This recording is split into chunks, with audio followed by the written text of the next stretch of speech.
Israel y a todos del resto del mundo que nos están viendo en una cantidad muy importante.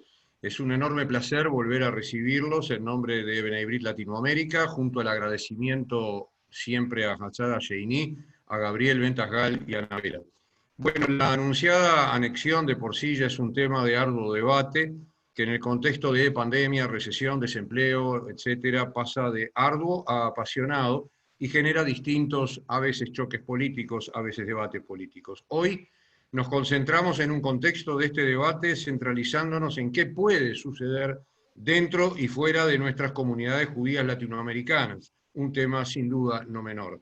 Por ello tenemos el privilegio de contar con el presidente de la Organización Sionista Argentina, Sergio Pickholz, el director de la Comunidad Judía de Colombia, Marcos Pekel, el director de la Comunidad Judía de Chile, Marcelo Isaacson, y el presidente de la organización española ACOM, Acción y Comunicación para Medio Oriente, Ángel Mas. A los cuatro, muchísimas gracias desde ya y los dejamos para que comience Gabriel Ventasgal y luego se desarrolle el debate. Gabriel, el micrófono es tuyo, yo me silencio.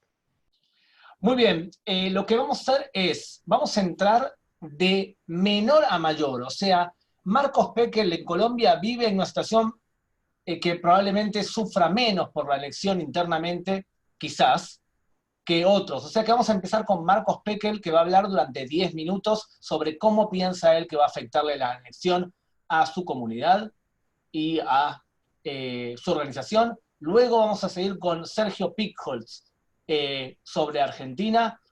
Seguiremos con Ángel Mas sobre España y vamos a terminar una estación antes del infierno, posible, espero que no, con Marcelo Isaacson y lo que puede llegar a pasar en Chile. Entonces, cada uno va a hablar 10 minutos y después ustedes van a preguntar. Pero en los próximos 5 minutos quiero que veamos este mapa.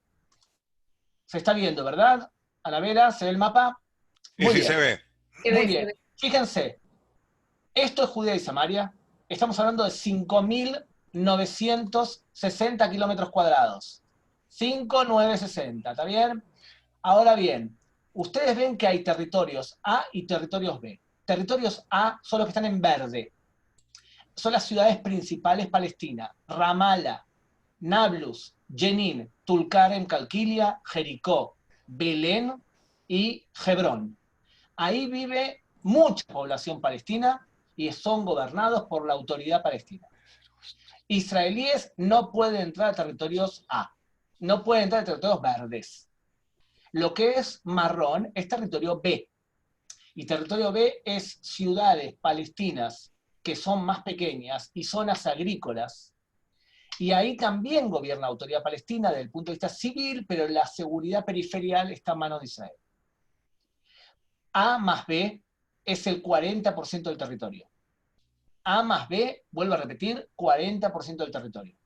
O sea que si se crea hoy un Estado palestino sería A más B. Hoy los palestinos dominan esencialmente A más B. Lo que no es ni A ni B es C.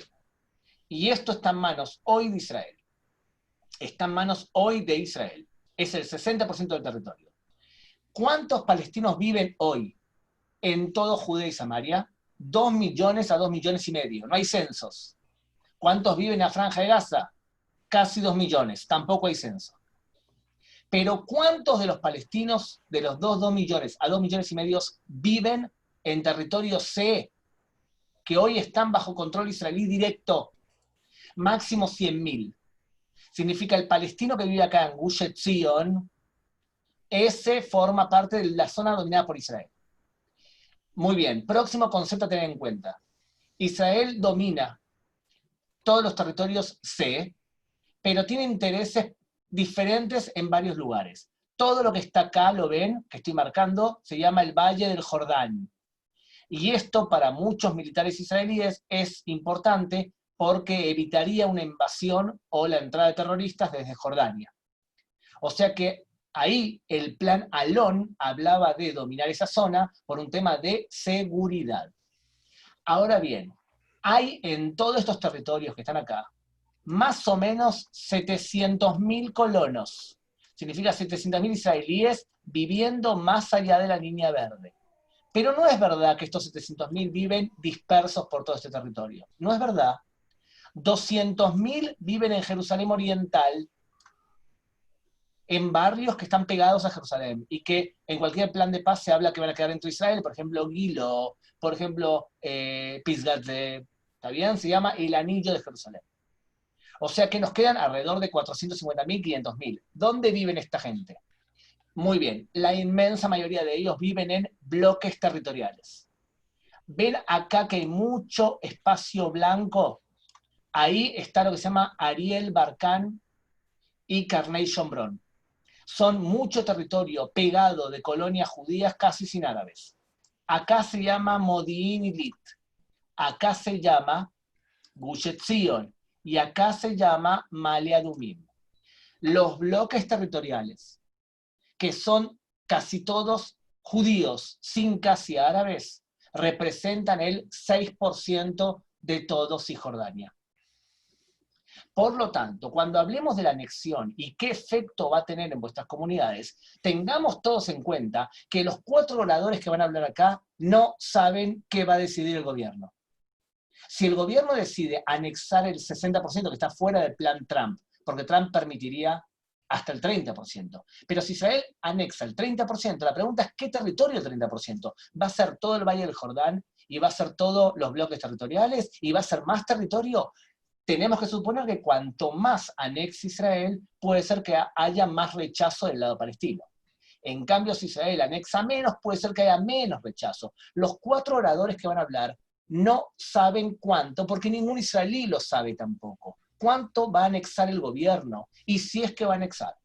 Pero teniendo en cuenta que anexará, y yo creo personalmente que va a anexar alrededor del 10%. En un supuesto, sin saber, podemos entonces dejar a un lado todas las hipótesis que todos asumimos que va a depender de cuánto anexen. Pero a nivel general, ¿cómo puede responder cada país? Y por eso lo citamos a ustedes. Y le empezamos entonces hablando con Marcos Pekel, que en 10 minutos nos va a contar o nos va a explicar cómo ve él su situación en Colombia. Marquitos. Ok, buenas tardes a todos los 327 personas que se han unido a esta interesantísima actividad. Gracias a Gabriel, gracias a Eduardo, gracias a Anabela y a mis compañeros de panel que vamos a discutir este tema que nos tiene en verdad bastante inquietos a las comunidades judías. Comienzo diciendo lo siguiente. Colombia, obviamente, como dijo Gabriel, cuando empezó a decir que iba de mayor a menor, me asusté por el tema de la edad, pero creo que por ahí no es la cosa. Es que Colombia sí definitivamente las relaciones más cercanas con Israel y las sigue teniendo. Y el diálogo político muy fluido y la ayuda en el tema del coronavirus también. Quiero aclarar que cuando yo esté hablando del tema de la anexión, hablo analizando las posibles consecuencias en Colombia quizás y en otro lugar. De ninguna manera presento mi opinión personal al respecto de la anexión, como tampoco voy a presentar la opinión o la posición de la organización la cual represento, que es la organización representativa de la Comunidad Judía de Colombia, la Confederación de Comunidades Judías de Colombia.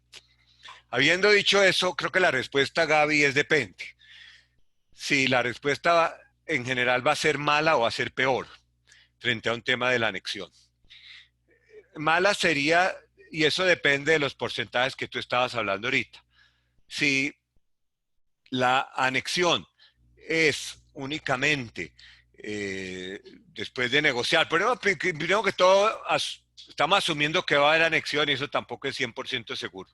Pero asumiendo que va a haber algo de anexión, ¿qué es lo que se va a anexar? Si Israel empieza con la anexión maximalista, que yo ya no la veo posible, el 30% con el Valle del Jordán, creo que la reacción va a ser brutal en todo el mundo, sin excepción.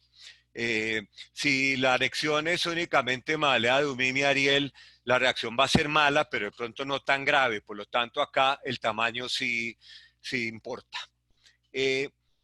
Creo que es importante que en el tema de Colombia, Colombia es un país respetuoso del derecho internacional y claramente una anexión de unilateral es una abierta, así no nos guste, violación al derecho internacional. Nosotros podemos hablar de San Remo todo lo que queramos, y es cierto, pero también podemos hablar de la resolución 2334 de 2016 del Consejo de Seguridad, donde se establece de manera inequívoca que Cisjordania, o sea, Judea y Samaria y Jerusalén Oriental son territorio palestino ocupado. Antes siempre se hablaba de Arab Occupied Territory, territorio árabe ocupado, pero en esa resolución se habla de territorio palestino ocupado. Esa resolución puede no gustarnos, podemos decir que Obama es lo que sea, pero eso es una realidad que no podemos auscultar y que no podemos ignorar. Que a nosotros nos gusta la resolución 242 del Consejo de Seguridad porque nos fue favorable, pues sí, nos fue muy favorable, no me queda duda, pero el mismo Consejo de Seguridad que emitió la resolución 242 el 22 de noviembre de 1967 fue la que en diciembre de 2016 emitió la resolución 2334. En ese sentido, siendo Colombia un país respetuoso del derecho internacional, pero un aliado de Israel y muy aliado de Estados Unidos va a medir su reacción frente a una posible anexión. Colombia tiene una tradición civilista desde su independencia, 200 años de constitucionalismo y de apego a la ley internacional. Por lo tanto, Colombia no va a poder ignorar lo que va a ser una resolución unilateral de este tipo por parte de Israel. En lo que tiene que ver con nosotros, y acá sí salgo del paréntesis que da al comienzo, como comunidad judía, como confederación, como vocería de la comunidad judía de Colombia, si Israel decide anexar, nosotros no vamos a de ninguna manera a pronunciarnos contra cualquier acción que tome el Estado de Israel. No lo hacemos y no lo vamos a empezar a hacer ahora, pero eso no implica que nosotros vamos a apoyar abiertamente la anexión tampoco.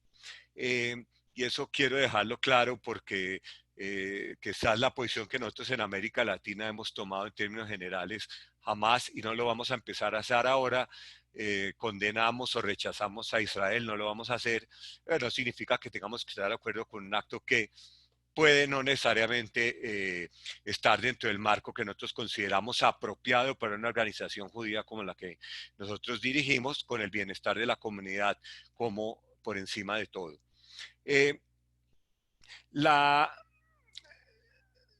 ¿Qué puede pasar? ¿Cómo puede dividirse la reacción? Los medios no podemos esperar mucho, pero tampoco me preocupa que en los medios empiecen a aparecer una gran cantidad de cosas, una gran cantidad de artículos de académicos aparecidos y columnistas contra Israel. Eso tienen todo el derecho de hacerlo y pueden hacerlo. A mí me parece que eso no tiene mayor importancia realmente. Y tampoco hay que, a veces nos desesperamos porque aparece un artículo en un periódico diciendo algo, comenzando diciendo que quién sabe cuánta gente lee hoy los periódicos. Por otro lado, la academia siempre políticamente correcta, de ahí no podemos esperar mayor cosa, simplemente una condena y una afirmatón y seguramente llevarán a cabo, lo hicieron cuando Colombia no quiso reconocer al Estado palestino. Entonces unos académicos firmaron un documento pidiéndole a Colombia que sí reconociera al Estado palestino. Esa hipocresía académica la conocemos muy bien, la conozco muy bien y sabemos cómo manejarla. Lo que más me preocuparía a mí en el tema de la anexión es la reacción de los gobiernos, realmente. Y ahí es donde es la preocupación, que los de BDS se van a envalentonar, sí, pero BDS en Colombia es una página de Facebook y yo no creo que por eso dejen de ser una página de Facebook y que vayan a tener algún efecto, no lo van a tener. Pero la reacción del gobierno sí es lo que más, por lo menos en el caso mío, nos debe preocupar. Hasta dónde un gobierno puede realmente lastimar sus relaciones con Israel por una acción considerada no solo unilateral, sino abiertamente en contravía del derecho internacional, como sería una anexión unilateral. Una anexión unilateral, no una anexión como parte de una negociación. En este momento, cuando estuvimos en AIPAC, en Washington, con el presidente Duque anunció la apertura de una oficina tecnológica de Israel, de Colombia en Israel. La idea es que anunciara que iba a hacer en Jerusalén y no lo ha hecho. Estamos haciendo un trabajo acá importante con la embajada, con la comunidad, para que ese anuncio se dé el 28 de julio, que es cuando el acuerdo de libre comercio, que ya entró en vigor finalmente, se hace el acto de lanzamiento del acuerdo de libre comercio entre Colombia e Israel. En caso de una anexión unilateral, pensaría yo, podría afectarse ese anuncio, podría, no sé si se afectaría, de que la oficina fuera en Jerusalén. Por otro lado, las relaciones normales de Colombia con Israel van a seguir a nivel bilateral sin ninguna duda. A nivel multilateral, donde Colombia realmente se ha alineado con Israel en los últimos años en votaciones en Naciones Unidas de todo tipo, pues no sabría qué puede pasar. Colombia, al igual que Israel, en los entes multilaterales está actuando ahora con bastante independencia y Estados Unidos es un aliado demasiado importante para Colombia. Yo di la semana pasada una conferencia a la Armada sobre el triángulo estratégico Israel, Colombia, Estados Unidos. Entonces, ya para terminar, Gaby, porque creo que el tema lo planteé con claridad, quisiera decir que depende del tamaño, sí importa, y si eventualmente la anexión es Magdalena de Umín y Ariel, qué sé yo, pues sí, pero al final del día puede no tener mayor efecto. Sí, es el Valle del Jordán, lo cual es un área muy complicada desde el punto de vista del derecho y todo. Creo que la reacción podría ser un poco mayor y podría afectarnos un poco, Gaby. Muchísimas gracias por darme esta oportunidad de presentar este tema. Micrófono. Prestemos atención que en ningún momento Marcos Pekel dijo que iba a haber muchas voces discordantes, porque la comunidad judía de Colombia se alinea bastante a una dirección única y que tiene portavoces reconocidos. Ahora le vamos a dar la palabra a Sergio Pickholz, y en el camino le voy a pedir también que diga cómo puede reaccionar parte de la comunidad judía de Argentina que no se siente nada identificada con lo que está haciendo Israel, ni ahora ni antes tampoco. Sergio, por favor, tu turno.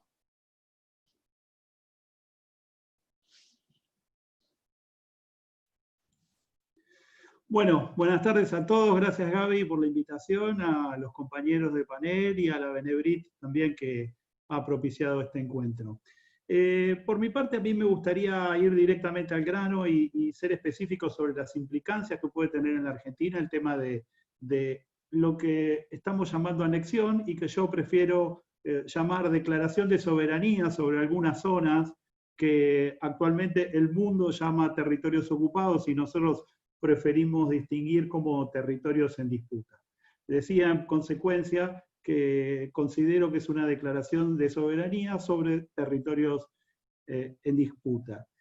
La opinión del mundo y de los factores políticos en la Argentina probablemente no les importe mucho todo esto, igual sigan hablando de territorios ocupados, igual sigan hablando de anexión.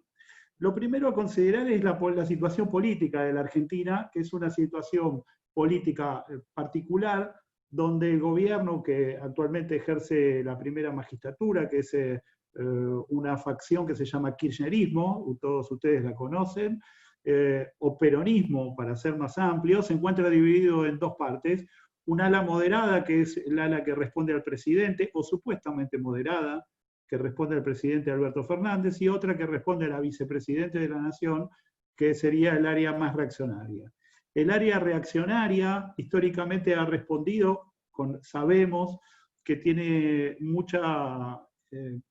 tiene un protagonismo especial en el tema del memorándum con Irán, relativo al atentado a la AMIA y a la DAIA, que se produjo acá en la Argentina, y la presidenta, o la expresidenta y actual vicepresidenta, se encuentra involucrada en el tema y está imputada como parte de esa maniobra que fue el memorándum con Irán, que no es más que una maniobra para intentar de algún modo evitar que los iraníes sean llevados a juicio y sean enjuiciados por eso. Dentro de este ala hay una facción, que es el kirchnerismo específicamente, como decimos, que tiene un fuerte componente anti-israelí y un fuerte componente anti-estadounidense. Siempre destacan, y es interesante, y todos lo sabemos, que Israel tiene un fuerte vínculo con los Estados Unidos y con el presidente Trump, que acá suelen llamar también, como lo llamaba Maduro, Satanás o cosas por el estilo, en referencia a Bush antes y ahora a Donald Trump. En este contexto tenemos un grupo de reaccionarios comandados por individuos como Esteche, Delia, que son miembros inicialmente de organizaciones sociales que con el tiempo han sido cada vez más reaccionarios en contra del Estado de Israel. Luis Delia, parte esencial de todas estas cuestiones que tienen que ver con el memorándum. A su vez, los canales de noticias de la República Argentina y los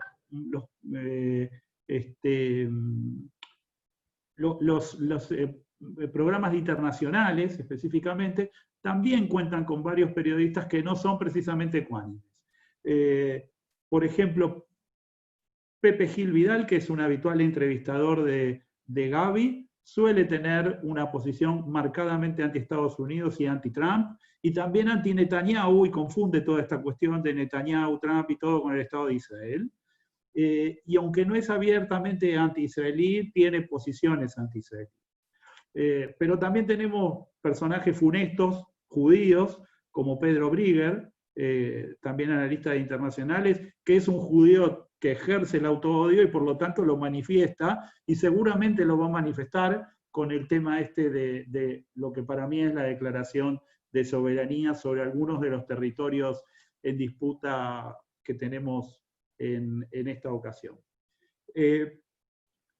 Quiero destacar que la Argentina no tiene una representación única. La Argentina es un país muy particular donde hay una organización central que es la DAIA, que es la que ejerce la representación política de la comunidad, y mayormente es quien representa a la comunidad y a las instituciones de la comunidad ante todos los eventos de antisemitismo y judeofobia.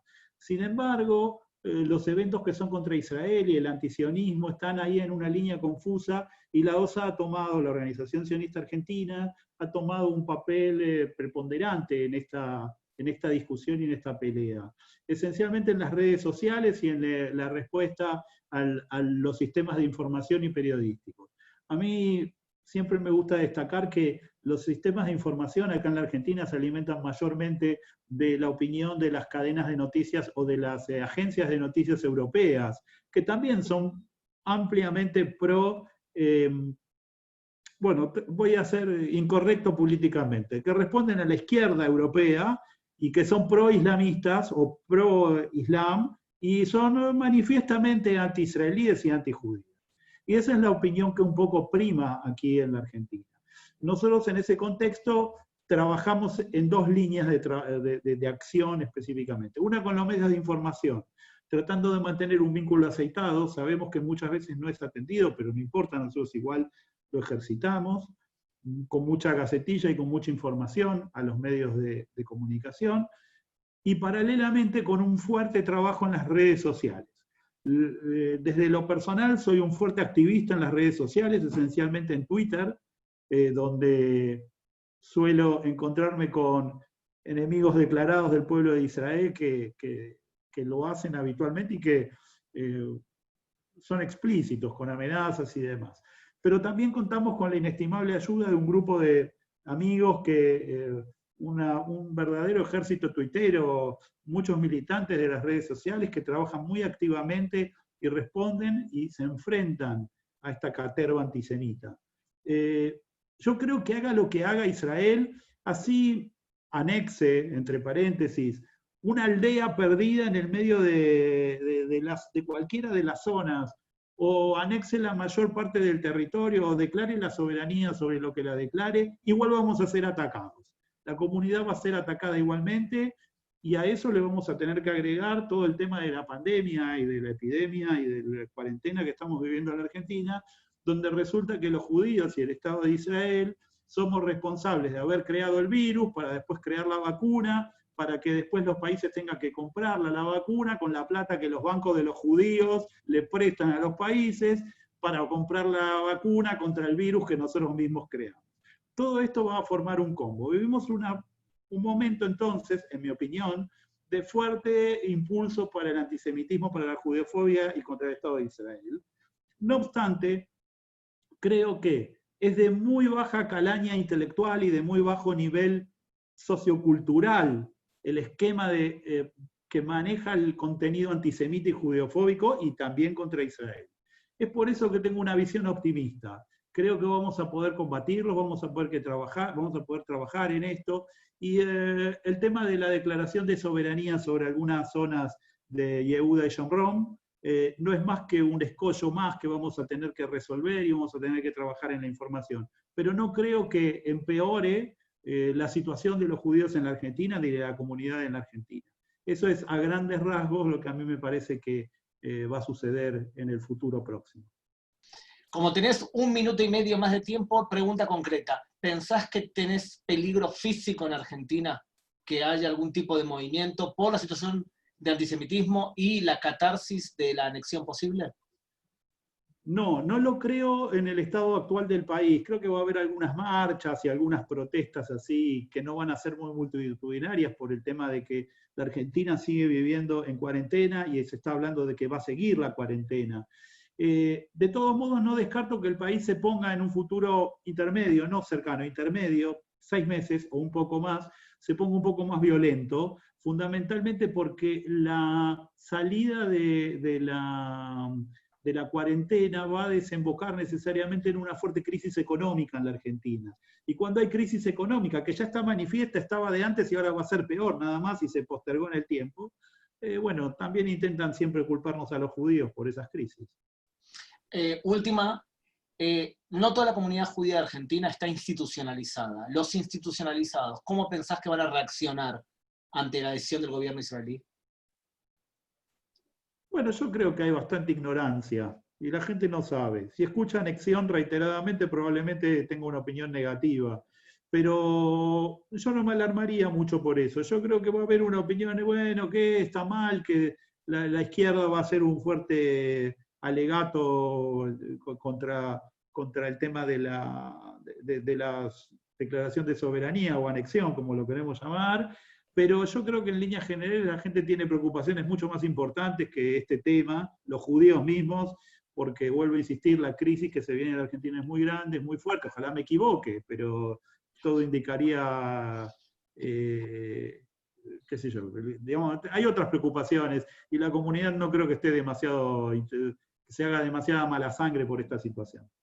Muy bien, nos vamos calentando y pasamos a España con un gobierno socialista y coalición con el partido Podemos, y pasamos a Ángel Mas de la organización ACOM. ¿Qué tal, Gabriel? Y muchas gracias por tenerme, y a la Nabrit también. Y mira, muy de acuerdo con algunas cosas que ha dicho Marcos y con Sergio. Yo creo que la cuestión fundamental es la reacción de los estados y de los gobiernos. El resto es ruido y, por supuesto, contribuye, pero eso es lo fundamental. Pero estoy de acuerdo en no aceptar un marco de referencia que nos viene impuesto con una narrativa de entrada hostil a cualquier cosa que podamos decir. Como dice mi buen amigo Eugene Kontorovich, esto no es una anexión. Una anexión se realiza de un territorio de un país reconocido extranjero, un tercer país. Eso no existe aquí. Y se realiza sobre unas fronteras reconocidas, y aquí, como bien dice Sergio, se trata de territorios en disputa. Si aceptamos el marco de referencia del adversario, empezamos perdiendo la discusión, como nos suele ocurrir. Por lo tanto, yo creo que la terminología es importante y estoy de acuerdo que se trata de una declaración de soberanía sobre un territorio en disputa. A partir de ahí, como bien dices, Gabriel, en España la situación es complicada por un gobierno claramente hostil a Israel y a los intereses en general de todos los que apoyamos a Israel. Y lo que esperamos son campañas muy fuertes y muy hostiles ante esto. Lo primero es que, a diferencia probablemente de otros países, Colombia u otros, aquí da igual si anexionamos toda Judea y Samaria, si se anexiona el Valle del Jordán entero o si se anexiona una franja de territorio desértico en el desierto de Judea, desocupada. Aquí da igual. Porque no hay que olvidar que nuestros adversarios, nuestros enemigos, siempre van a encontrar una excusa. O es que a ver si es que es nuevo que ahora encuentren una excusa con la llamada anexión. Y antes, hace 3 semanas, tenían una excusa con los asentamientos. Y hace no sé cuántos meses tenían una excusa en general con la ocupación. Y hace unos años tenían una excusa en general con la existencia de Israel. En realidad, aceptemos todos y empecemos en mi opinión, a compartir esta idea y este concepto que en general esta gente tiene un problema con la presencia de los judíos en Eretz Israel. Y entonces cuando empecemos a explicar esto, pues quizá empecemos a mover el marco de referencia a una situación en la que podamos explicar lo que nos pasa. Aquí en España, como digo, lo primero es que, bueno, ACOM no representa a las comunidades judías, nosotros somos una organización que defiende las relaciones entre España y Israel. Esto es lo que nos preocupa y ahora, por supuesto, estamos preocupados y también luchamos contra el antisemitismo porque está ligado precisamente a estas circunstancias. Y lo primero que yo creo que debemos explicar todos es que, bueno, ACOM al menos, y yo creo que muchos de los ponentes hoy, no entran en la bondad de decisiones específicas de uno u otro gobierno israelí.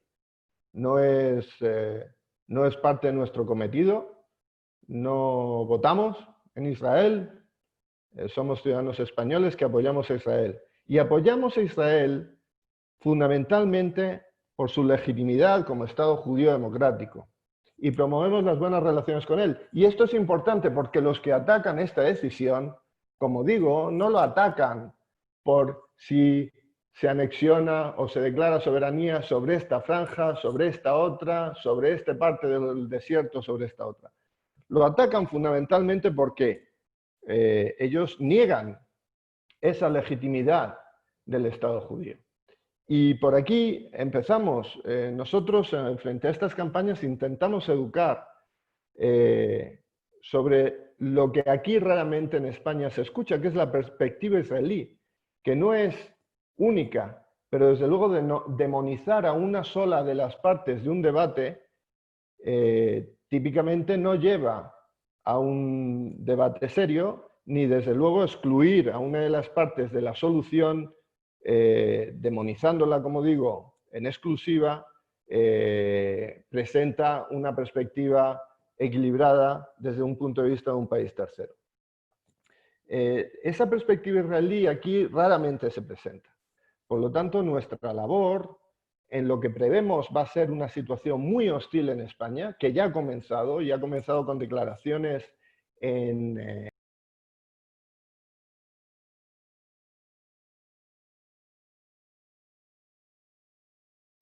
como suele, declaraciones en parlamentos regionales, como suele empezar todos los enemigos de Israel en España, empiezan por patrimonializar las instituciones de todos, lo hemos visto con declaraciones BDS, para desde ellas, instituciones de todos, que además están ahí para otros cometidos muy cercanos a la gestión de los asuntos de los ciudadanos, pues desde ahí y extralimitando sus competencias, atacar a Israel y atacar a las relaciones, a las buenas relaciones con un Estado aliado y amigo.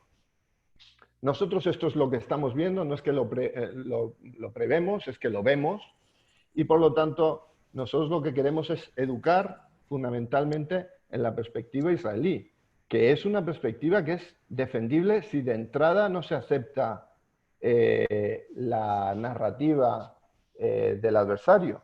Es una perspectiva que empieza por la falta de voluntad de los dirigentes palestinos de cumplir los acuerdos de Oslo, en los que se instaba la negociación entre las partes.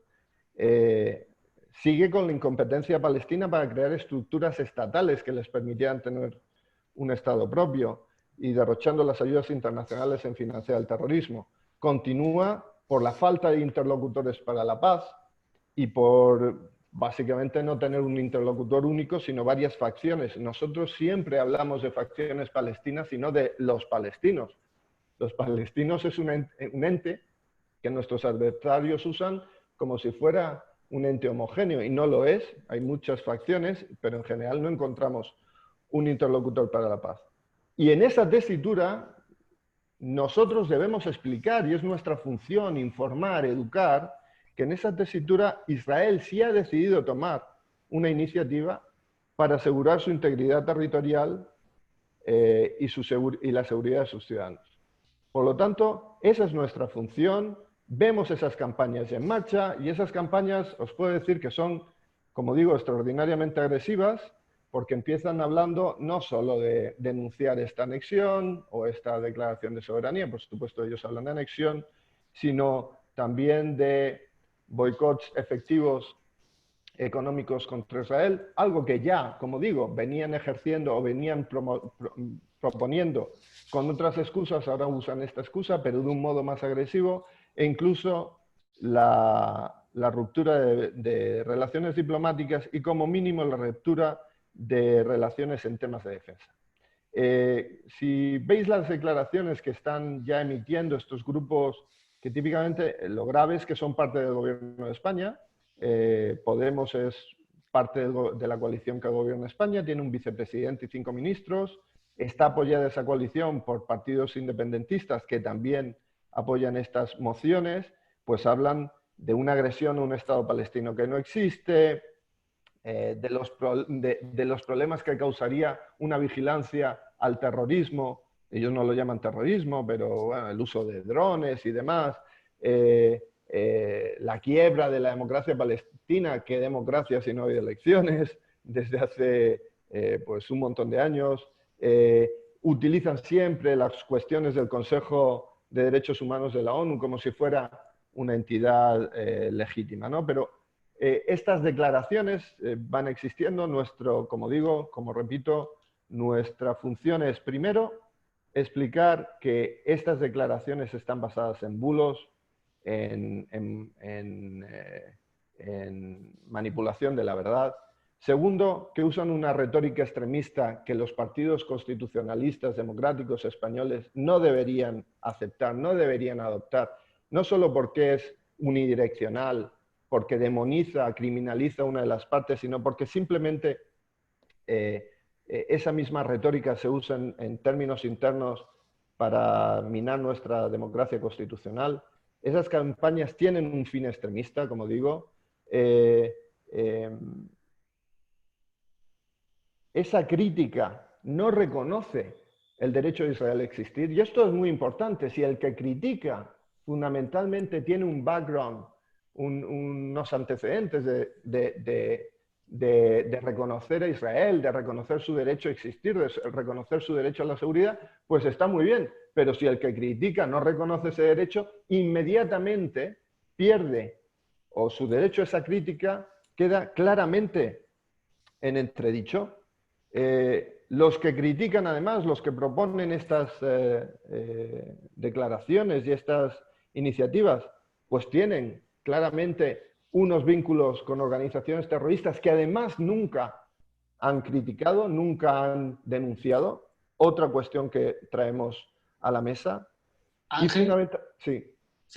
Cerrando, por favor. Sí, y fundamentalmente decimos que el conflicto es una cuestión muy compleja y que simplificarlo de un modo maniqueo es caer en la trampa de los que quieren manipular. Esta es nuestra respuesta a lo que sabemos van a ser unas campañas muy, muy agresivas a nivel regional y a nivel nacional. Ángel, la Unión Europea es nuestro principal comprador de exportación israelí. Israel exporta principalmente a la Unión Europea y luego a otros países. La Unión Europea hoy por hoy parece que no puede tomar una decisión conjunta en sancionar a Israel, porque hay países como Austria o como países de Oriente, de Europa principalmente, que no están dispuestas a hacer algo así. Pero los países individualmente pueden decidir sancionar, como parece que lo va a hacer Luxemburgo e Irlanda. ¿España, crees tú, con este gobierno puede decidir sancionar a Israel y de qué forma lo podría hacer? Puede hacerlo. Es cierto que la opinión consensuada de la Unión Europea es muy importante. Es cierto que España tiene una historia de seguidismo más que de liderazgo en esa política exterior de la Unión Europea, y es cierto que en ese seguidismo hay varias facciones y España suele seguir en general la posición de Francia.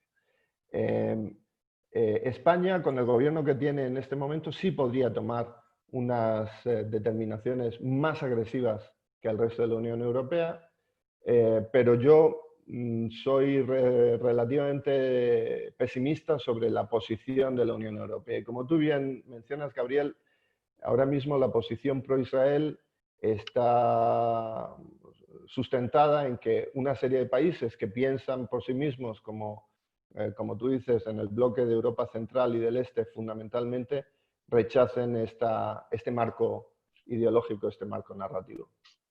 Muy bien, gracias Angelito. Entonces pasamos a Marcelo Isaacson de Chile y después empezamos con vuestras preguntas. Marcelo.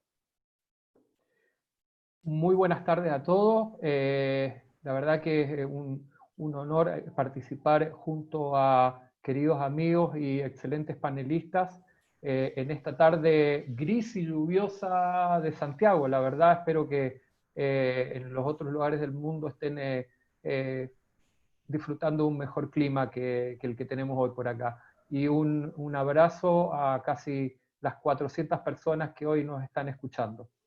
Bueno, la verdad que el contexto en Chile no es muy diferente a lo que relataron mis colegas anteriormente, con la única diferencia que acá hay una gran amplificación, que tenemos una comunidad palestina muy grande, es la comunidad palestina más grande fuera del territorio palestino. Estamos hablando alrededor de 350, 400.000 palestinos, según el censo de ellos. Probablemente es un poco menos, pero igualmente nos superan ampliamente en número. Robbie dice, no se ve Marcelo. ¿Es correcto eso? Sí te estamos viendo, Marcelo, sigue. Ah, perfecto. En ese contexto nos tenemos que mover, nos estamos moviendo desde hace mucho tiempo.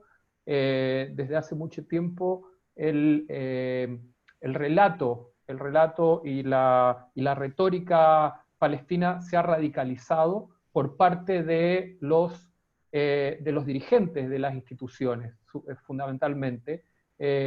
Al igual que mencionó Ángel, nosotros no hablamos de los palestinos, hablamos de los dirigentes palestinos, de aquellos que hoy dirigen las instituciones palestinas. Acá hay que determinar dos caminos frente al gobierno chileno y a la opinión pública. Se maneja desde hace muchos años, inclusive en los diferentes gobiernos que hemos tenido, desde gobiernos de izquierda o gobiernos de centro izquierda o de centro derecha, como tenemos en estos momentos, existe un doble estándar por parte de ambos gobiernos. Algunos lo muestran más, algunos lo muestran menos, pero a nivel de gobierno local, a nivel de ejecutivo, hay una buena relación con Israel. Sin ir más lejos, el año pasado el presidente Piñera visitó Israel, donde firmó 8 acuerdos con el gobierno de Israel de intercambio tecnológico en diferentes áreas, en las comunicaciones, en la salud, en el transporte, etc. Pero, como les decía, hay un doble estándar, porque por otro lado hay voces dentro del gobierno que critican muy fuertemente a Israel, da lo mismo qué es lo que haga Israel. Y eso se traslada a diferentes áreas de la vida en Chile, a los medios de comunicación, al mundo político y en general a la opinión pública. Generalmente, a diferencia de los otros países, a diferencia de Colombia, por ejemplo, en Naciones Unidas Chile está muy desalineado con respecto a Israel, siendo que tiene una política de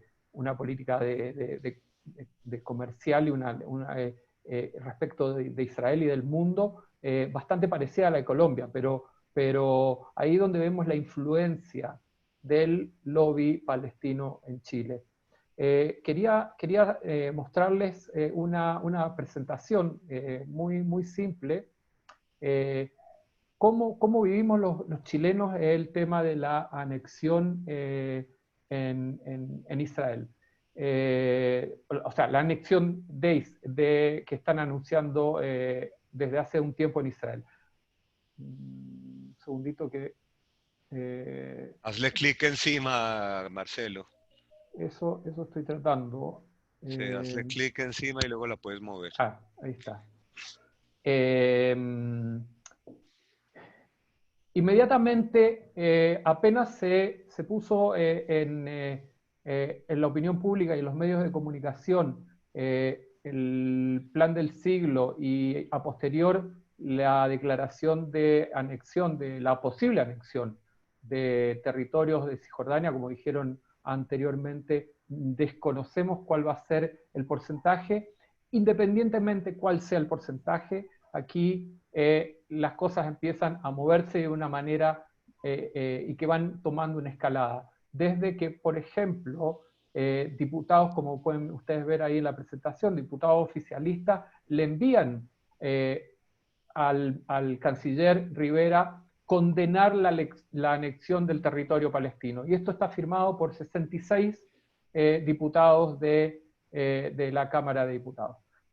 A lo que el canciller, el ministro de Relaciones Exteriores, Rivera, contesta que advierte una consecuencia impredecible por parte de la anexión israelí sobre zona de Cisjordania.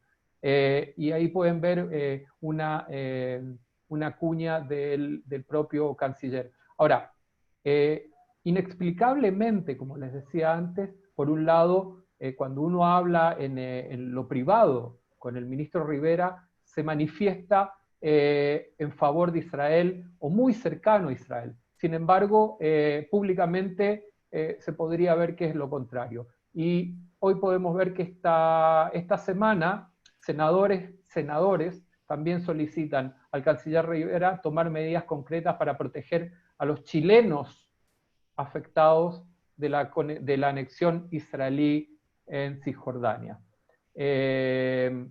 Acá, como les mencionaba antes, esta es la carta dirigida al ministro Teodoro Rivera, que fue firmada por 66 parlamentarios, y como pueden ver, una de las cosas importantes donde habla que la anexión se enmarca dentro de lo estipulado del denominado Acuerdo del Siglo, suscrito por el presidente Donald Trump. Finalmente, lo que le interesa dejar demostrado a la dirigencia palestina es el vínculo que hay, el estrecho vínculo que hay entre Estados Unidos e Israel. De hecho, muchos dicen que si Estados Unidos no estuviera tan fuertemente ligado a Israel, las cosas serían de otra manera. También hay un mensaje que dice que en Chile hay una alta conciencia de lo que ocurre en Palestina, y muchos de los que suscribimos la presente carta hemos viajado a la zona. Al igual que nosotros como comunidad judía, que hace ya muchos años que hacemos viajes de líderes de opinión, que hemos tenido encuentro con Gabriel y otros importantes conferencistas israelíes. Ellos en los últimos años han copiado de alguna manera el modelo, donde claramente el objetivo y la finalidad es mostrar una Palestina oprimida, una Palestina del apartheid, porque los llevan a los lugares más calientes que sabemos, como es la ciudad de Hebrón, donde es un foco muy complejo para todos. Y claramente estos parlamentarios vuelven con una visión muy sesgada de lo que ocurre en Israel. Por ejemplo, este es otro de las cosas que se están dando en el marco de la posible anexión, donde hay un proyecto de resolución que esto está desde el año pasado incorporado al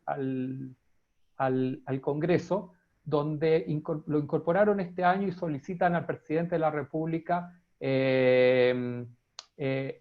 abordar los tratados y los acuerdos que existen con Israel, y poniendo mucho énfasis en la resolución 2334, como mencionaron anteriormente, que es lo que básicamente están defendiendo aquí los dirigentes palestinos.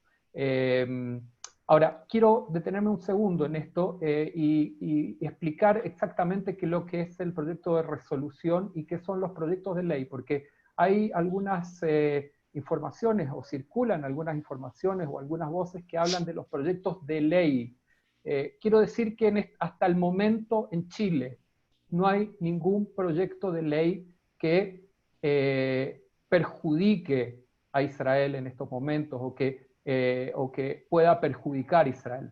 Los proyectos de resolución o los proyectos de acuerdo básicamente son manifestaciones políticas que no tienen ninguna efectividad dentro del Ejecutivo. Sí generan ruido, sí generan influencia en la opinión pública, sí generan participación en los medios de comunicación, pero desde el punto de vista operativo no significa nada entre Chile e Israel.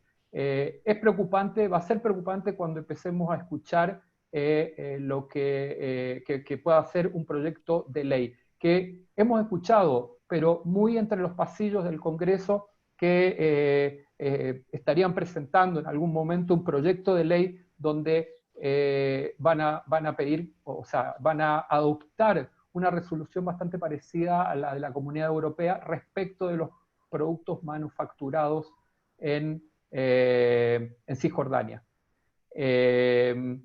Estas son algunas de las manifestaciones que hemos visto esta semana a propósito de la anexión. Aquí podemos ver un personaje conocido, amigo de Gabriel Ventasgal, el señor Pablo Jofré Leal, donde es un colaboracionista. Sabemos que es un periodista que está financiado por Hispan TV, sabemos quién financia Hispan TV, y prácticamente ahí, como lo pueden ver, con su libro en la mano, donde dice Palestina, crónica de una ocupación sionista. Este mismo... Marce, ¿sí? Marce, cerrá por favor. ¿Tan rápido? Sí. A Marcos Peque lo dejaste hablar como 15 minutos. A mí me quedaron debiendo 2 minutos y tú lleva 14. Yo voy a ir, Marcelito, te voy a explotar por lo siguiente. En general, vemos que hay comunidades que tienen una ideologización, se manifiesta esa ideologización y puede pasar a violencia. En Chile, ¿cómo lo están viendo? ¿En qué etapa está ahora la comunidad palestina de Chile? Bueno, la comunidad palestina hoy está muy activa,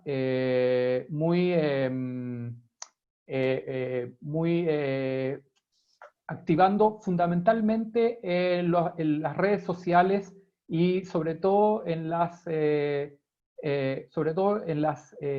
universidades, a través de organizaciones como Organización para la Solidaridad de Palestina, que la semana pasada emitió un comunicado que lo está haciendo circular entre la comunidad de estudiantes y la comunidad de académicos, donde solicitan adherir al BDS. Y esto todo está enmarcado en este nuevo rebrote, por decirlo así, de la anexión. Quiero hacer una aclaración que también le hicieron mis colegas respecto de la postura de la comunidad judía de Chile. Nosotros siempre como comunidad hemos instado por dos estados para dos pueblos que convivan en paz y que cuyas fronteras estén determinadas entre ambas partes. La participación de terceros dentro de las negociaciones creemos que es bastante complejo porque entraban aún más probablemente las negociaciones de paz. Contamos con grupos también que de alguna manera activan fuertemente dentro de las redes sociales de alguna manera para contrarrestar a a la embestida palestina en las redes sociales, como el grupo Emet, que pertenece a la B'nai Brit, como hay un grupo independiente de tuiteros por Israel, que también son muy, muy activos. Y de vuelta, estamos frente a un escenario muy, muy complejo, más complejo de lo normal, independiente del porcentaje que anexe o no Israel en su momento. No te escuchamos, Gaby. Micrófono, Gaby. No te escuchamos. Micrófono. A Marcos Pekel y a Sergio Pickholz. La imagen de Israel en los medios de comunicación durante la pandemia se ha posicionado Israel como una marca de un país que posiblemente o quizás incluso pueda proveer al mundo de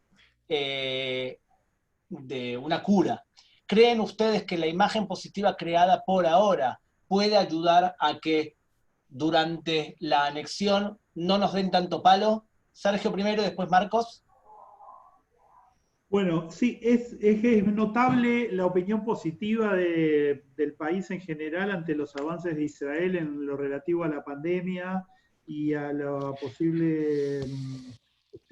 posible desarrollo de una vacuna. No obstante, creo que eso no va a cambiar la posición de los activistas políticos que van a fomentar opiniones judeofóbicas y anti-israelíes y antisionistas, porque no es la ciudadanía en su conjunto, no es el país que sí observa los avances relativos a la medicina, el bienestar que puede traer Israel, pero no está tan al tanto del tema político. Y yo sigo insistiendo, hay algo crucial, que es que nosotros mismos deberíamos de dejar llamar anexión y deberíamos hablar de extensión de soberanía o declaración de soberanía en zonas en disputa. Es mi opinión particular. Marquitos, ya que estamos, te hago la siguiente pregunta agregada. Tenés una persona que se llama Petro ahí, que puede ser candidato a presidente. ¿Está utilizando lo que está pasando en Israel para posicionarse más fuertemente dentro de su gente? No, la respuesta es no, porque estamos en medio de la pandemia. Yo, como digo, yo quiero poner las cosas un poco en perspectiva un segundito. Nosotros no estamos hablando acá de cualquier cosa. Es que cuando hablamos de que si los enemigos de Israel y todo lo que haga Israel va a ser malo, eso no siempre nosotros podemos verlo así. La anexión es un tema muy específico, es un tema de hondo calado, es un tema que tiene que ver con derecho y es un tema que tiene que ver también con lo que es la naturaleza misma del Estado de Israel. Cuando la Corte Suprema de Justicia de Israel llama a la ocupación beligerante en un fallo de hace unos pocos días, está diciendo claramente qué es lo que hay en Judea y Samaria. Si el gobierno de Alemania mañana condena a Israel, no podemos acusarlo de antisemita o decir que siempre nos hubieran atacado porque sí. Eso no es verdad. Yo creo que el tema de la anexión y si usar la palabra anexión o extensión de soberanía en términos prácticos, lo que tiene que ver con la opinión pública es lo mismo. Acá podemos entrar en una discusión larguísima de jurisprudencia internacional, de derecho. Eso no va a cambiar la idea de que Israel está de manera unilateral aplicando la soberanía sobre un territorio que, de acuerdo a la opinión pública, es un territorio que debe ser negociado con los palestinos. Que no hay con quién negociar, estamos de acuerdo. Que los palestinos tienen facciones, estamos de acuerdo. Eso no significa que Israel deba asumir que puede también en algún momento actuar en contravía de lo que es lo que la comunidad internacional espera de un país como Israel, que es una democracia liberal y que espera que Israel actúe con base en los principios con los cuales Israel tiene afinidad con los demás países, que son los países occidentales. Creo que poner las cosas en perspectiva. La imagen de Israel en respecto a la pandemia ha sido buena, no es Nueva Zelanda tampoco, pero creo que un tema es un tema y otro tema es un otro tema. La anexión va a ser un tema de alta repercusión internacional, de alta resonancia. Así sea el día siguiente, quizá él muestre la vacuna y diga, acá está la vacuna contra el COVID. Eso no va a poder ocultar el hecho que si Israel anexa, ese no deje de ser un tema que en términos generales en las sociedades occidentales va a ser rechazado por gobiernos amigos de Israel, por organizaciones amigas de Israel, por personajes muy amigos de Israel, que consideran que la anexión va más allá de lo que son los principios y valores por los cuales Israel es conocido. Gracias, Gaby. Última pregunta antes de cerrar con Eduardo para Ángel Mas. Ángel, ustedes están combatiendo a través de un enfoque legal a las propuestas de BDS y declarar a Israel como Estado aparte de muchos lugares dentro de España. ¿Pensás que esto va a aumentar el interés de Podemos y de otros partidos para aumentar la cantidad de declaraciones como la que hemos visto últimamente? Absolutamente, Sí, claro. absolutamente. Absolutamente. Yo, como digo, nosotros volvemos siempre al principio de que nosotros no defendemos decisiones de un gobierno israelí o de otro, pero identificamos a los que las atacan con más agresividad como personas que están muy poco interesadas en una solución pacífica y negociada. Ellos están interesados en la criminalización de Israel. Y es cierto que cada circunstancia es diferente a la anterior. Pero lo que es curioso es que siempre encuentran una razón para criminalizar a Israel. Y ante eso nosotros no defendemos una decisión puntual de Israel, del gobierno de Israel, que puede ser más o menos cuestionable. Lanzamos una serie de preguntas a las personas que toman la decisión o que pueden favorecer estas declaraciones de boicot. ¿Conoce usted suficientemente el asunto para emitir una declaración en nombre de sus representados que criminaliza solamente a una de las partes? Es una pregunta directa que le hacemos a los que toman la decisión. ¿Esperan los ciudadanos que les votaron que usen esas instituciones de gobiernos locales para emitir este tipo de juicios para este tipo de asuntos? ¿Representan los proponentes de este tipo de declaraciones una visión moderada en la política internacional? ¿Ustedes están alineándose con los moderados o están alineándose con los extremistas? Y si tienen alguna duda, pregúntese qué tipo de políticas defienden a nivel nacional y ya le dará algún indicio de qué posición tienen estas personas en política internacional. ¿No debería exigir estas declaraciones para desenmascarar su fin último? ¿No deberían exigir como mínimo el reconocimiento del derecho legítimo a existir de un hogar nacional judío?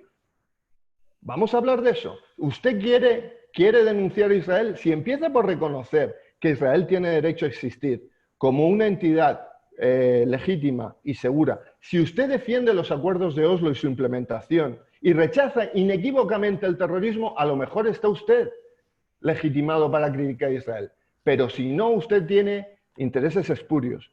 Y, en último término, ¿le gustaría a usted verse asociado a propuestas patrocinadas por campañas como el BDS, que es una organización declarada como ilegal en muchos países, que en España tiene 67 resoluciones judiciales en contra por discriminatoria y por antisemita? ¿De verdad usted quiere involucrarse en una campaña de esta gente? Y a partir de ahí, como dices, Marcos, todo es debatible, porque nosotros vivimos en una democracia, pero hacemos estas preguntas muy claras y muy puntuales a los que apoyan este tipo de campañas de hostigamiento contra el Estado de Israel en España. Ángel, ¿tú crees que España reconocería a Palestina como una, perdona que pregunte Gaby, ¿reconocería a Palestina como una reacción a una posible anexión de Israel? Como una reacción a una posible anexión de Israel, no, como una excusa. Es posible, pero te digo, esa excusa hoy es la anexión. ¿Pero crees que se puede dar? ¿Crees que se puede dar? Sí, se podría a espaldas dar de la Unión Europea de que España reconozca a Palestina. Si hay 2 o 3 países, como decía Gabriel, como Irlanda y algunos que se alineen, es posible. Es posible con el gobierno que tenemos, con esa franca y abierta hostilidad contra Israel, es posible. Señores, señores, está entre el público Maxo Benalal, que es un diputado de Ciudadanos en las Baleares, que ha impulsado una resolución condenando el antisemitismo y condenando Causando también la ira. el movimiento de BDS, así que lo saludamos a él y también, aunque es hincha de Boca, a uno de los más fieles amigos del pueblo judío, que es el juez Franco Fiumara, que es un fenómeno que hoy cumple años. Así que luego de saludarlos a ellos y a todos ustedes por haber participado, cierra nuestro amigo Eduardo Kohn y el maestro de todos. Muchas gracias, lo último lo saco. En nombre de Bnei Brit Latinoamérica y de su presidente latinoamericano Eduardo Weinstein, a los 4 panelistas ha sido un honor, evidentemente, compartir con ustedes. Muchas gracias a todos, a Gabriel, obviamente, por su notable moderación, a Anabela, a los casi 400, como dijo Marcelo, que nos han acompañado, un público muy importante, y un breve adelanto, para que ustedes vean que vamos a seguir con debates profundos y que nos tocan a todos muy de cerca. El siguiente, y no les adelanto los nombres de los panelistas, es cómo informan los medios de difusión del mundo en general con respecto a Israel. Tema arduo, tema importante. Bueno, ese es el que nos va a esperar en la próxima. Un abrazo para todos, gracias nuevamente. Gracias Marco, gracias Ángel, gracias Marcelo, gracias Sergio. Un abrazo para todos nuevamente. Buenas noches a los que están en Israel y casi buenas noches a América Latina. Buenas noches a todos. Hasta Buenas luego. noches. Gracias, gracias. Adiós, un placer. Gracias. Gracias, Gaby. Un Feliz gustazo cumpleaños estar para acá. Franco. Ah, sí, amigo Franco que me escribió. Franco. Buenas noches a todos. No, y celebramos el look de Anabela, eso sí toca celebrarlo en público.